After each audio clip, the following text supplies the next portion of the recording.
नमस्कार, मी आशिष गोलतकर, तुमचा Exim news source आणि तुम्ही पाहत आहात ग्लोबल भरारी एक्झिम न्यूज.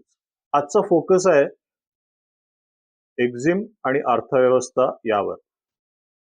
चला बघूया ताज्या आणि महत्त्वाच्या बातम्या. उत्तर प्रदेश एक्सपोर्ट प्रमोशन पॉलिसीला मंजुरी.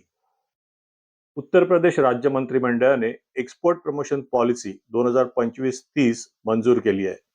यात स्टार्टअप्स आणि नव्या एक्सपोर्टर्ससाठी डिजिटल मार्केटिंग आणि व्हर्च्युअल एक्झिबिशन्ससाठी 1,25,000 तर प्रोडक्ट सर्टिफिकेशनसाठी 75% किंवा रुपये 25 लाख पर्यंत मदत करणार असल्याचं जाहीर केलं आहे.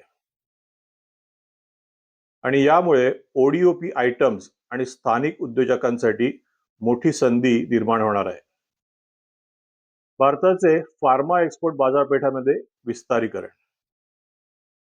भारतीय फार्मा एक्सपोर्टर्स आता परंपरागत यूएस पेक्षा रशिया, ब्राझील आणि नेदरलँड्सकडे अधिक लक्ष देऊ लागले आहेत.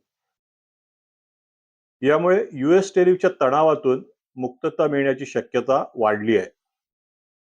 आणि याचा प्रभाव म्हणजे मार्केट डायव्हर्सिफिकेशन आणि हार्ड यूएसपी मुळे मार्केट शॉक पासूनही सुरक्षा मिळणार आहे. आता बघूया general business updates. Bharat America द्विपक्षीय व्यापार करारासाठी चर्चा सुरू. ट्रेड मिनिस्टरांनी संकेत दिले आहेत की भारत आणि अमेरिका यांच्यामध्ये बायलॅटरल ट्रेड अग्रीमेंटसाठी चर्चा सुरू आहेत, जे 50% टेरिफचा परिणाम कमी करण्यास सहाय्यक ठरेल. यूएस एक्सपोर्टर्ससाठी ही एक पॉझिटिव्ह डेव्हलपमेंट आहे. आणि आता बघूया झटपट आणि महत्त्वाच्या बातम्या.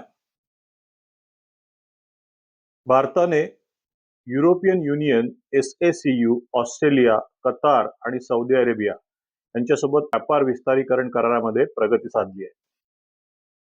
UNCTAD ने जागतिक ट्रेड पॉलिसी अनिश्चिततेबाबत चेतावणी दिली आहे.